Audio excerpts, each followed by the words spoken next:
Good morning. For those of you who don't know me, I'm Alan. My wife, Stephanie, and I have three kids, Adeline, Stafford, and Barrett, 11, 9, and 7. And we typically worship at the table service, but St. George's has always been our home, the entire church. We've been at the table for a long time. In fact, actually about 14 years now, which was right about when it started, when Malone started it. And I want to tell you a little bit about that journey and then something I'm genuinely excited about that this church has to be excited about and for all of us.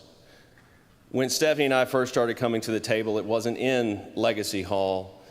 It was down the hall in Johnson Hall. We were a young married couple with no kids yet, just two people who found something in that service that felt right to us and for where we were in our lives. And week by week, we watched it grow. Chairs got pushed a little closer, the rows got tighter, the aisles got narrower. The room was absolutely bursting at the seams. And if any of you were there at that time, you will know what I'm talking about. It was probably about 100 degrees in that room. And I remember thinking, what an incredible problem to have. The Living Our Legacy campaign answered that call.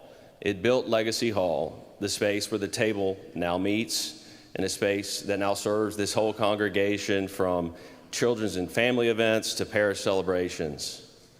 Because of the room made by Legacy Hall, the table service moved out of Johnson Hall, and then something beautiful happened in that process. Every Sunday morning, Johnson Hall now transforms into Children's Chapel. So the same space that used to hold the table, congregation now made room for the children to have a space just of their own. And what happened after all of that? More people came, more families found their way here, more kids filled up Children's Chapel. The room made room for even more. And that's what this church does. More people, it makes room, and then the room that we make makes room for something else, and it multiplies. This sanctuary has held this congregation for generations. The Making Room campaign is how we make sure it holds the generations to come. Over the years, this church has made room for my family in so many ways. Stephanie and I were invited into a foyer group early on in our attendance here at St. George's, and we didn't know many people, and those friendships shaped our early life in this church.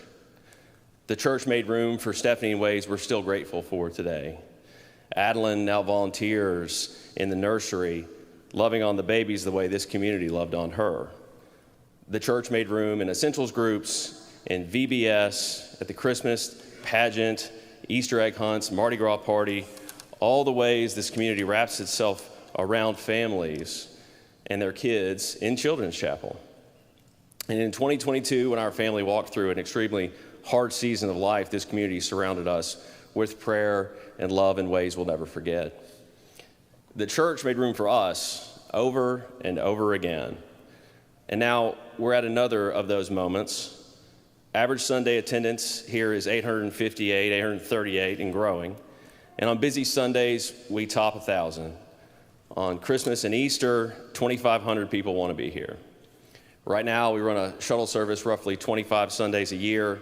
And on Easter and Christmas, we have to apply for a permit from the city of Belmead to have overflow parking on Belmead Boulevard. This is a wonderful problem, and making room is our answer to it. There's some information in today's brochure you can read about, but on a high level, this campaign does 4 things. It creates 112 new parking spaces on the Linwood property, still working through the final approvals, but we're getting there, so that the family pulling in on a busy Sunday doesn't hit a full lot and turn around and go home. It builds a new columbarium. The current one is 85% full, so that the families who want to lay their loved ones to rest here will have that option for generations to come. It renovates Hampton Hall, which was built in 1949 and has been pretty much untouched. So the space where we welcome newcomers reflects the warmth we actually feel within these walls. And it builds up our endowment so the church is here healthy, strong, and rooted for the next 75 years and beyond. I think about the family that's going to show up here for the first time in the fall, or the couple new to Nashville, a little nervous about walking into these doors. They've never visited and don't know anyone, who finally work up the courage to try it. Maybe they pull into a parking lot that actually has a space for them. Maybe their kids walk into children's chapel and immediately feel at home. Or maybe they just find a seat, look around, and think, this place has room for us. They don't know any of us yet, but we can make room for them right now. Romans chapter 15, verse 7 says, welcome one another, therefore, just as Christ has welcomed you for the glory of God. And that's what we're doing. That's what this campaign is. If it moves you, I would simply ask you prayerfully consider making a contribution to the Making Room campaign. Thank you very much.